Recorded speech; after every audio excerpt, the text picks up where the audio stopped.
One cold morning, on the 2nd of January, 2025. It was a day like any other for Ashley Elkins, mother of two.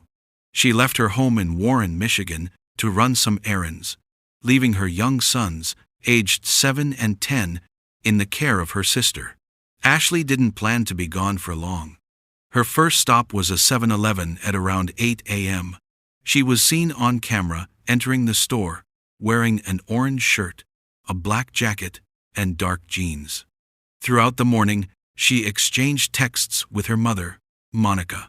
But just after 9 a.m., the messages suddenly stopped. Monica, who had a strong sense that something was wrong, texted her daughter about a strange dream she had, one where Ashley's car was stolen. The response was not what she expected. It was a simple, unsettling, "Oh man." After that, there was only silence. Monica tried to call and FaceTime Ashley, but there was no answer. She drove to Ashley's home, but Ashley had already left. The family's worry grew with every passing moment. A few hours later, another family member received a text from Ashley saying she was going to a beauty supply store, and then her phone was turned off. The last communication had been her mother's unsettling dream. As the hours passed with no word from Ashley, her family grew increasingly worried. They desperately tried to track her down, hoping to find any clue to her whereabouts. Ashley's sister, Alexis, used the Find My iPhone app to check her phone's last known location. The app showed the phone had last been at an apartment building in Roseville, Michigan. This was a familiar address to the family, as it was the home of Ashley's ex-boyfriend, DeAndre Booker. The family immediately went to the apartment complex to search for her. Ashley's mother, sister, and the father of her two boys all went to the location, but her car was not in the parking lot. They knocked on DeAndre's door, but no one answered. Monica spoke with police that evening, but she could only guess why her daughter might have been there. She told the police that Ashley and DeAndre had broken up months before, and as far as she knew, they were no longer seeing each other. The family had a reason to be suspicious of DeAndre Booker from the start. The Elkins family had once welcomed DeAndre Booker into their lives. Ashley and DeAndre had been in a relationship for about a year, and during that time, he had become a part of the family. He spent holidays with them and often helped out with Ashley's two sons. They had reason to believe that he had something to do with her disappearance. After their breakup the previous September, however, Ashley had made a conscious effort to stay away from him. She stopped answering his calls and tried to move on with her life. But DeAndre did not seem to want to let her go. In the weeks leading up to her disappearance, Ashley told some of her family members that she believed DeAndre might have been following her. Her family's worst fears came to life when Ashley went missing, and they immediately suspected that DeAndre may have been involved in her abduction. They were shaken by the possibility that the man they had once trusted was now a suspect in such a terrible crime. The family's suspicions about DeAndre were strengthened by something that happened just a few days before Ashley went missing. DeAndre had tried to trick Ashley into letting him into her home, where she ran a hairstyling business. He made an appointment with her under a fake name, pretending to be a new client. But when he arrived at her door, Ashley immediately recognized him and refused to let him in. He had knocked on her front and side doors, acting strangely, and then finally left. The family was shocked by this unsettling and desperate act. They knew that something wasn't right, and now, just 2 days later, Ashley was gone. This incident seemed to be a clear sign that DeAndre was trying to get to her. The family grew even more concerned that he may have been stalking her and that he was capable of a lot more. The incident was a dark and telling moment that showed DeAndre's obsession with Ashley and his willingness to go to extreme lengths to get what he wanted. 5 days after Ashley disappeared, her silver Malibu was discovered. It was parked in the lot of an apartment complex near 13 Mile and Little Mac in Roseville, about 4 miles from where DeAndre Booker lived. The discovery of the car was a heartbreaking moment for her family. They rushed to the scene, and their worst fears were confirmed. The keys had been left on the seat, a detail that was extremely out of character for Ashley. Her family knew that she would never leave her car and her keys in such a way, especially with her sons waiting for her at home. They shared their deep concern with the media, expressing how unlike Ashley it was to simply vanish. They stressed that she was a devoted mother who loved her children and would never leave them voluntarily. The family explained that their focus as a community was to find the loving mother of 2 boys. They said her disappearance was completely out of character. This discovery confirmed that something terrible had happened. Investigators began to piece together her movements from the morning she disappeared. They obtained surveillance footage from the apartment complex on Pinehurst Street, where her phone had last pinged. The camera faced the parking lot of DeAndre Booker's building and captured a crucial moment. On the morning of the 2nd of January, Ashley's car was seen pulling into the lot. The video showed her getting out of the car and walking toward the building. She was wearing the same clothes she had on earlier at the 7-Eleven, an orange shirt, a black jacket, and dark jeans. She looked exactly like she did in the store's security footage, confirming that she had indeed gone to DeAndre's apartment. At this point, no one knew exactly what had happened inside, but it was clear that Ashley had voluntarily entered the apartment complex. The video provided a starting point for the investigation, confirming her last known location and solidifying the family's suspicions about DeAndre Booker's involvement. It was the last time anyone would see her alive. The surveillance footage from DeAndre Booker's apartment complex was a key piece of the puzzle. A few hours after Ashley was seen arriving, another camera captured 2 figures walking toward Ashley's car in the parking lot. One was a man in dark jeans, a black coat, and a hat who appeared to be DeAndre Booker. The other was a woman who investigators believed was Ashley. However, the woman in the video was wearing different clothing from what Ashley had on when she arrived. The angle of the camera made it difficult to identify the woman with certainty, but they both got into the car. After a short pause, the woman got into the driver's seat, and the car drove away. It took a left out of the complex and was never seen returning. This new detail about the woman's clothing was unsettling. It seemed to indicate that something significant had happened to Ashley inside the apartment that would cause her to change her clothes. The strange car trip with the 2 figures was yet another mystery that police had to unravel. Just 2 days after Ashley went missing, DeAndre Booker made a very strange move. He called the Roseville police and told them that he suspected his apartment had been broken into. He claimed he hadn't been there the night before. This was a very curious thing to do for someone who had nothing to hide. When officers arrived at his apartment to check on the situation, he was nowhere to be found. He did not meet them at the door, and in fact, the police found the door unlocked and slightly ajar. Because of his call and the open door, officers felt they had reason to enter the unit and investigate his claim. As they began to look around, they quickly realized that this was not a simple break-in. The scene inside was far more sinister than a burglary, and it seemed to have been a stage to cover up something far more terrible. As the officers entered DeAndre Booker's apartment, a strong, lingering scent of bleach hit them immediately. It was clear that someone had recently and very thoroughly tried to clean the place. There were other strange signs that it was not a burglary. A pair of yellow rubber gloves were lying on the sofa as if they had been hastily discarded. A laptop and headphones were left in plain sight, not stolen, as you might expect in a burglary. It was obvious that the apartment had been a very recent crime scene. The officers moved from the living room to the hallway, where the signs grew even more unsettling. The place was almost too clean, and the odor of cleaning products hung heavily in the air. The police knew that they had to be careful and call for backup. It became obvious that this was a staged scene, and they had to be very methodical about what they did next. The bathroom was where the most alarming discoveries were made. On the counter next to the sink sat a bottle of bleach. A second one was on the floor next to the bathtub. The shower curtain was missing. The plug to the bath drain was found in the middle of the tub, and small items were visible inside the drain itself. The officer used a pair of tweezers to pull some of the items out, including a blood-like substance caught on a few strands of hair. There were also small blood spatter stains on the tiles, the side of the bathtub, the baseboards, the floor, and the back of the bathroom door. The cupboard doors below the sink were also stained with spatter. This prompted the officers to immediately seal off the scene and call for further support.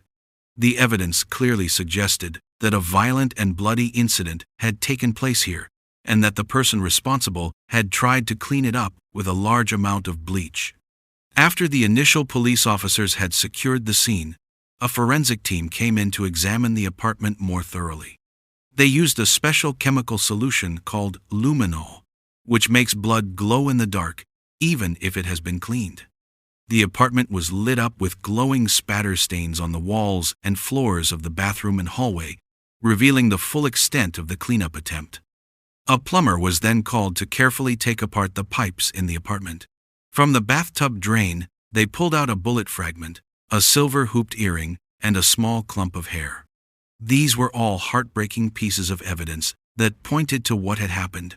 Underneath the couch in the living room, police also found a handgun, which was registered to DeAndre Booker. It was now clear that Ashley had entered her ex-boyfriend's apartment that morning and tragically had not left alive. The surveillance footage of the apartment complex provided a chilling timeline of DeAndre Booker's actions after Ashley's disappearance. The same camera that had captured Ashley entering the complex now showed DeAndre going back and forth between his apartment and the parking lot for hours. At around 3 p.m. that afternoon, he was seen carrying what appeared to be a large cardboard box toward a dumpster in the far corner of the parking lot. He returned to his apartment, and then again, later that night, he was seen crossing the street to a 7-Eleven, returning with a shopping cart. He then pushed a pink bag to another dumpster.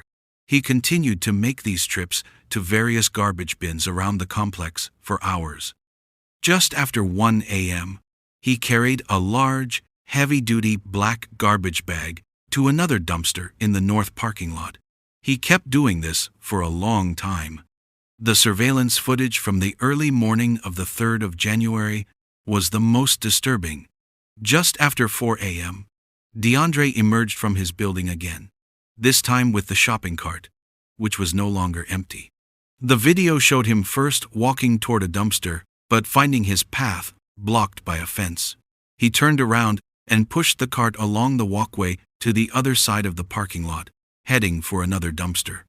In the video, his movements are mostly hidden by the darkness, but an analysis of the shadows showed DeAndre struggling to lift a heavy object from the cart into the dumpster.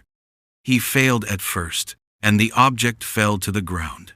He had to pick it up and, with great effort, lift it again into the bin. He then appeared to empty more items from the cart into the dumpster. He was captured at the dumpster for nearly 5 full minutes, and by 5 a.m., he was back in his apartment. The footage of DeAndre's late-night trips to the dumpsters was shocking, but it also revealed a terrible truth. By the time police uncovered the surveillance videos, the garbage collection had already taken place. The items that DeAndre had worked so hard to get rid of in the middle of the night were gone. The garbage trucks had picked up the contents of the dumpsters and taken them away. The physical evidence of Ashley's murder was now miles away in a landfill. However, there were still traces left behind. Police were able to seize the empty dumpsters and analyze them for evidence. They found traces of blood at the bottom of the containers, which would later prove to be a crucial link in the investigation. The police knew that they had a difficult road ahead of them. They had a strong suspicion of what happened, but now they would have to find more evidence to prove their case. Despite the fact that the garbage had been collected, forensic teams were able to find traces of blood in the bottom of the dumpsters, which proved to be a critical breakthrough. These samples were tested and came back with a match to Ashley Elkins. The same was true for the samples taken from inside DeAndre's apartment. Ashley's DNA was an overwhelming match to the blood found in the bathroom, hallway, and other areas of the unit. The evidence was undeniable. It proved that a violent crime had taken place in the apartment, and that Ashley was the victim. Based on the overwhelming evidence they had collected from the apartment and the dumpsters, police and prosecutors were now certain that Ashley had been murdered. The family was heartbroken, but they now had a clear answer as to what had happened to her, even if they didn't have her body. A police press conference was held to provide an update to the public. During the conference, officials stated that they had collected substantial evidence from the ex-boyfriend's home. They confirmed that based on this evidence, Ashley had been murdered. The family's grief was overwhelming. Ashley's 2 young sons, ages 10 and 7, would now have to grow up without their mother. The family expressed their heartbreak, but also their strength. They said that the boys had their father, their grandparents, and a whole community that would embrace them with love and support. They spoke about how the healing would have to start now. Although Ashley's body had not yet been found, the police said they had good leads on where she might be and a strong suspicion of where to look. For the family, the truth was both a moment of crushing grief and a tiny bit of relief at finally knowing what happened. Based on their investigation, detectives learned that the trash from the dumpster where DeAndre had emptied his cart would have been taken to a transfer station and then to a landfill in Lenox Township. This information led to a massive and difficult search. Starting on the 13th of January, officers from 15 different law enforcement agencies began searching a targeted area of the Pine Tree Acres landfill. The total area of the landfill was over 370 acres, but the search was focused on a 6.5-acre section. The officers meticulously sifted through the trash, 2 inches at a time, hoping to find any items connected to the murder, or more importantly, to find Ashley's remains. The search was systematic, but the conditions were difficult. Officials told the media that they were confident they were in the right spot, but that it was a slow and painstaking process.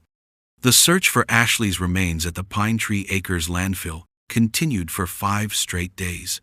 Officers from multiple agencies worked tirelessly, sifting through mountains of trash in the hopes of finding any clue. It was a massive and difficult operation. However, after a week of searching, the efforts were finally called off. No remains were found. The case had a tragic ending, as Ashley's body was never recovered.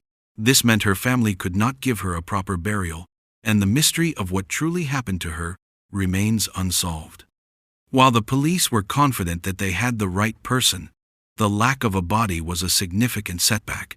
It also meant the family was left without the complete closure that would come with finding her. The investigation would now have to rely on other evidence to build a case against DeAndre. In the days following Ashley's disappearance, investigators spoke with DeAndre Booker on the phone twice. He told them that Ashley had indeed come to his apartment on the morning of the 2nd of January to talk. He claimed that she had left on her own later that same day, and that he had not heard from her since. When asked if she was wearing the same clothing she had on when she arrived, he said yes. He also confirmed that she left in her silver Malibu. These were easily disproved statements. When police had enough evidence to prove he was lying, they arrested him for lying to a peace officer. They knew he was not just lying, but that he was also responsible for Ashley's murder. As they continued to build their case against him, they knew they had to find him. His lies and his suspicious behavior made him the prime suspect. Law enforcement was able to track DeAndre Booker's movements after the murder using camera and phone data. The trail led them to an Uber ride he took from a pawn shop near his apartment to a girlfriend's home in Flint, Michigan. At the pawn shop, cameras showed him disposing of a few more items before he caught the ride. Police found him at the girlfriend's house days later. When he was arrested, investigators found clothing identical to the items worn by the figure captured on camera disposing of evidence. He had his black coat, with the fur-lined hood, dark ripped jeans, and a black hat. Police also seized his cell phone and obtained a search warrant to access its data. What they found on the phone was the final, devastating piece of the puzzle. The clothes and phone data proved that he was the person captured on the surveillance footage. The search history on DeAndre Booker's phone painted a horrifying picture of a premeditated crime. Just 2 days before he tried to get into Ashley's home with the fake appointment, he had searched for 9mm silencer, Roseville, Michigan, and murder out of Rage X. After Ashley turned him away at her door, his searches became even more disturbing. He searched for shotgun through pillow, and can you track location when phone is off? As well as the revealing question, what happens to trash after it's picked up? In the days after the murder, while he was at the house in Flint, he searched for what to do on the run, how to beat a polygraph, and finally, delete Google history. This was not a crime of passion, it was a planned and calculated act. The phone data proved that he had been planning to kill Ashley for some time and was trying to get away with it. DeAndre Booker's initial court appearances were marked by unpredictable and unhinged behavior. At his pretrial hearing in August 2025, he first refused to sit while in court, even as Ashley's mother took the stand to speak. His lawyer noted the defendant's posturing as an attempt to intimidate witnesses. It was a bizarre and disrespectful display. As the hearing continued over several days, more evidence of his guilt was presented. During this time, DeAndre routinely refused to get dressed or leave his cell to attend the hearing in person. Attempts to connect him to the proceedings via video link were mostly unsuccessful, as he would not stop screaming and cursing. At one point, when his video feed was unmuted, he could be heard screaming, "Let me go." It was clear to the judge and everyone in the courtroom that his behavior was a deliberate attempt to disrupt the proceedings. The identity of the mystery woman who drove Ashley's Malibu away from the apartment complex was finally revealed. It was speculated that she might have been an accomplice, but the truth was far more tragic. The woman was Payne Barksdale, the adopted daughter of DeAndre's sister. Though she was only a few years younger than him, she had grown up looking up to him as a supportive uncle. The two had recently reconnected. On the morning of the 2nd of January, DeAndre asked his niece for a favor. He asked her to come and move his friend's car, because it was not registered, and he didn't want to get into trouble. He ordered an Uber for her to get to his apartment. She followed his directions to the location. He had her drive the car to another location. He told her to leave the keys in the seat, and then they left in another Uber. She did not know that she was helping her uncle dispose of evidence. The preliminary hearing in August 2025 revealed an impressive 200 pieces of evidence. The judge agreed with the defense's request to extend the ruling until all the court transcripts and evidence could be thoroughly reviewed. This process was expected to take several months, after which a decision would be made on whether DeAndre Booker would continue to trial. For Ashley Elkins' family, the investigation had provided many answers but not complete closure. They were still heartbroken and shocked that the man they had once accepted as family could do something so horrible. A GoFundMe page was launched to raise money for a trust to financially support Ashley's 2 young sons, who remain in the care of their father and other family members. As of the publication of this documentary, Ashley Elkins has not been found. The family continues to grieve, hoping that one day they will find her and get a sense of peace.